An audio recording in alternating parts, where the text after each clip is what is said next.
Greetings, ladies and gentlemen, and welcome to this latest edition of Tales from Outer Space, where I take stories from across the internet and read them for your entertainment. This particular story is called Lessons Learned, written by General Leia, SAS. Major Manuel Oscar Rodriguez Ibanez Maury was the biggest pain in the ass that Captain Bob Mosey had ever encountered. Mosey was Space Force and technically outranked Ibanez, but Ibanez had a way of grievously following orders that made him a terror. The ship, the USS Aldrin of Earth Space Force, was transporting a Terra Marine detachment to an embassy on a disputed world. During the trip, the detachment was providing ship security and turning things inside out. Mosey preferred what he called a relaxed command style. Ibanez was a deranged dictator, barking orders and enforcing rigid regulations. While enforcing regulations was a good thing, Ibanez just took it too far. There were about a dozen personnel on the ship who were in a probationary status due to misbehavior. The normal way this was handled was that they would stay in their usual quarters, attend an extra roll call 3 times per day, and be given a couple extra work hours in the evening. While Mosey had the authority to assign 60 days probation, along with a reduction in rank and fine, he rarely did that, especially for first or second time offenders, unless it was really necessary. When the Terra Marine detachment took over ship security, supervising the personnel on probation had fallen under their duties. Ibanez had moved the personnel from their regular quarters to a makeshift open bay berthing established to house the Marines temporarily. They ate, slept, worked and cleaned and exercised with the Marines, being escorted at all times. The Major had them inspected several times per day for uniform and personal space bunk area. The probationary personnel were trying to lodge complaints, but Ibanez was having none of it.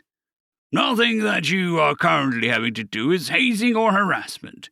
You are being held to the same standards as the other Earthfall soldados. If you had been held to these standards from the beginning, you would not have had the lack of discipline that made you think that your bad behavior was acceptable. Your former leaders failed you. I will not. You will learn discipline and responsibility, and you will remember, so that you do not get in trouble again. The probationary troopers had tried to complain about the lack of sleep and excess exercise. When Mosey had brought it up to Ibanez, the reaction was not favorable. Those Caracas are lazy and soft. I do not make them do anything I do not do myself, if anything. Ibanez pointed at the paunches that a few of the Space Force personnel had, including Mosey himself. Several members of your crew would have benefited greatly from joining us. Waymaster at 0500 and La Manana. Jaws dropped as every Space Force member in the room stared at him in shock, while the Marines present but delivered to keep from laughing. Ibanez was on the bridge when the distress call came. It seemed that civilian freighter had come under attack by local pirates. He was surprised when Captain Mosey ordered the ship to divert. "Porquay, Captain, this'll make us late." Mosey sighed through gritted teeth. "It's a fuel rat ship. Standing orders are to answer distress calls from fuel rats." Ibanez replied, "They said that they are not in danger immediate. We should let them know that their message has been passed along and a proper rescue ship will come to their aid. The display says there is a service ship only 2 days out." Mosey got ready to argue with him, but the Marine guard on the bridge snapped to attention and barked out, "Permission to speak, sir." The Major nodded, "See." The Marine relaxed and addressed the Major in a normal tone. "Fuel Rats are a charitable organization that rescue other ships that ran out of fuel or faced another disaster. They are unarmed, don't take sides in any fights, and have rescued a lot of people. They also don't harass any military or stick their faces in front of the media with virtue signaling. My church back home supports a fuel rat freighter. Anyone who would attack a fuel rat ship is a clear and present danger. I strongly suggest helping them, sir." Ibanez became thoughtful. "Gracias, Marine." He turned to Mosey. "Captain, I did not realize what a priority this is. My Marines will assist in whatever way is necessary." Mosey breathed a sigh of relief that no argument would be necessary, but was greatly annoyed that Ibanez had more regard for the word of a low-ranking enlisted man than the captain of the ship. The Eldrin docked with the fuel rat ship, resupplying them and making repairs. Ibanez was good on his word, assigning his Marines and probationary members to grunt work and cleaning to help the repairs process. The probationary members were assigned every task that involved disgusting, pungent mystery goo. When they tried to complain that there were safety hazards involved in exposure to the bizarre substances, Ibanez's response had been to order them to receive a full vaccine series to protect them from contaminants. After 2 days, not only had the fuel rat ship been resupplied and damage from the pirates had been repaired, it also had been rigorously cleaned inside and out, with all outstanding maintenance and repairs finished. As the fuel rat ship was getting ready to depart, the captain of the ship had shaken the major's hand. "Thank you all for the hard work that you and your Marines put into this. As a charity, we usually get on our razors thin margin. This ship was bought used from a salvage yard where it was going to get cannibalized for parts. Now it's even better condition than when we bought it. I thank you greatly, sir."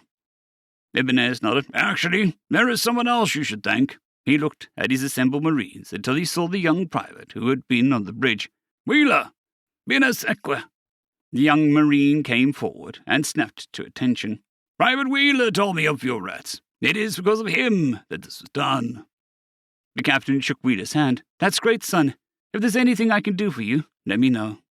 Wheeler hesitated a moment, then replied, "Well, sir, if you have an extra fuel rat patch, I was in the Honor Scouts as a kid, and I'd like to add it to my scout vest." The captain beamed. "As a matter of fact, I do. We always carry a lot of extra swag for fundraisers and recruiting events. How many do you want? 2, 20, 200? I've got cases of them collecting dust." Wheeler gave a surprised laugh. "That would be great, sir. We have 152 Marines here." The captain chuckled. "Done." Ibanez shook his head. "Not quite. We will need 13 more for the Space Force personnel that also assisted." The captain nodded cheerfully. "You got it." After the fuel rat ship departed, Ibanez spoke to his men. "Marines, spacemen, you did a good thing. But our primary mission is defense. Sometimes we'll have other objectives. They may not be as glamorous, but they can save lives just as much as defending our home from the enemy. All of you should be proud of yourselves. I'm declaring a 24-hour sabbatical. Next muster will be at 0500 the day after tomorrow." He turned to address the squad of probationary spacemen. "You are also on sabbatical and allowed to wander freely until 0500 day after tomorrow. Ensure that you make good decisions during that time." He dismissed the troops, pulled out a datapad, made a schedule, then went to the bridge. Ibanez was a firm believer in the old Marine saying, "God gives both mercy and vengeance. Priests offer mercy, and Marines offer vengeance." He was a Templar, a religious sect that served God through military service. He found Captain Mossy up there, casually monitoring operations. Ibanez addressed him. "Captain, I placed my Marines and the Space Force personnel attached to us on 24-hour sabbatical. If there is any problem with any of them, let me know, and I'll deal with it immediately. That'll give the ship sufficient time to track down the pirates that attacked the fuel rats and take them into custody." Mossy shook his head. "That's outside our jurisdiction. We have reported the incident to galactic authorities, but that's where our role ends.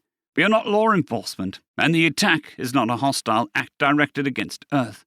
So we have no authority to go chasing after them." Ibanez gave him a stare. "Space Force is required to help ships in distress. Surely they are in severe distress to attack a fuel rat ship. We should go assist them." Mossy sighed through clenched teeth. "No, we don't have jurisdiction." Ibanez pulled a datapad out of his pocket and handed it to Mossy. "Very well then, Captain. Here is a schedule of readiness, safety and combat simulation drills that will begin day after tomorrow, once the troops finish sabbatical." Mossy looked over the schedule, eyes widening. There were multiple drills every day around the clock, for every possible contingency. He glared at Ibanez. "You can't be serious." Ibanez looked straight at him without blinking. "Very serious. My orders are to keep the ship secure, and readiness is a part of that." Mossy returned. "So you think you're going to run 6 drills per day?" Ibanez nodded. "Provided they pass. If they don't, drills will be repeated. Otra vez, otra vez, otra vez." Mossy couldn't believe his ears. "That doesn't strike you as excessive at all?" Ibanez shrugged. You know what they say, the only thing better than drills is more drills. Mossy sputtered for a moment, then Ibanez leaned on the edge of the console, almost looking slightly relaxed. Of course, if my marines are busy rescuing the ship that attacked the fuel rats, we'll not have the time for drills. Mossy groaned. Then his shoulders slumped in defeat. Very well, Helm, coordinate with Intelligence Division and put us on a path to intercept the pirates. Operations, put word out that the ship will be on standby alert until further notice. He shot a dirty look at Ibanez. Anything else? Ibanez straightened. Not at this time. I will coordinate with the intelligence and legal officers to determine the best forms of assistance my marines shall render. The Aldrin intercepted and took the pirate ship into the bay. Ibanez had the marines and probationary spacemen clean, paint, polish, and repair every cubic centimeter of the ship. The ship's crew were all put into the brig under the precautionary quarantine. The Aldrin's computer technicians were utilized to go over every bit of hardware and software to find a fault that could cause the ship's fuel monitor to read that they were so dangerously low in fuel that attacking another ship was necessary. During all the cleaning, inspections, and repairs, the Marines found stolen goods, contraband, evidence, and records of extensive criminal activity, all of which were reported both to EarthGov and multiple alien governments, along with galactic law enforcement. The rescue quickly became an impound, and the quarantine became incarceration.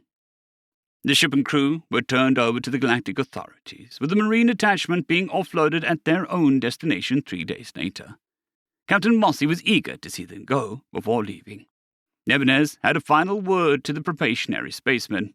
All of you have had an education where you learned honor, discipline, readiness, and the value of hard work and service to the great good.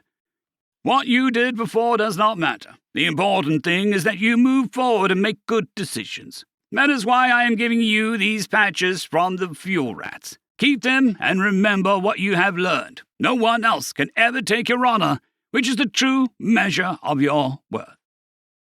The shuttle coordinator of the Space Station 6 sighed in relief as the Nagala left. Nagala was a Denari ship. Denari usually were great to work with, since their culture prized cooperation above everything else. However, their logistics specialists were second most arrogant SOBs that he'd ever encountered. The logistics officer had been a Terra Marine, like the biggest arrogant SOB, a Marine detachment commander who had been temporarily assigned to his old ship, the Aldrin. There was no surprise at all that the officer, now a general, was facing a court-martial for destroying a planet's ecology. EarthGov didn't even have regulations to cover the scope of his war crimes. So there was a lot of debate regarding possible conviction. Both of them were heavy-handed know-it-alls, but there was a bit of a grudging respect also. The detachment officer had cajoled his old captain into letting the Marines on board capture some pirates that had attacked a fuel rat ship. The result was an impound and arrest that led to the capture and disruption of several other pirates in the area. Those Marines had been a bane of existence during their time on the Aldrin, but what they pulled off was pretty amazing. Likewise, the Nagala logistics officer had pulled off a pretty impressive feat.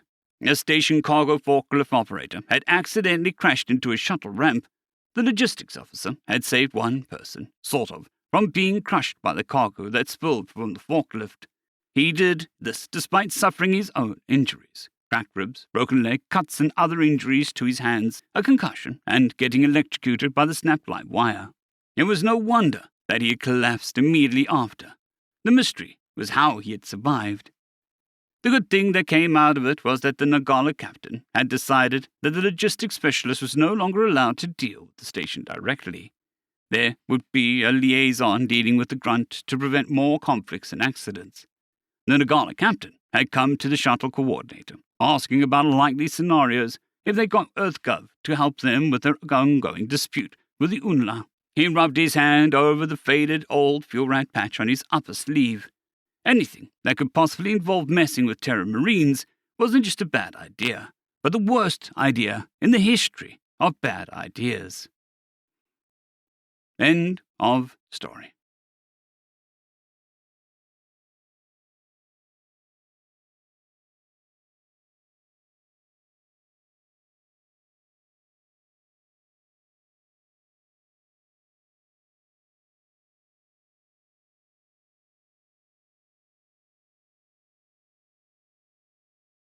Atharia, 050, Dragzoon WRE, and Elijah Silvercross. Thank you very much.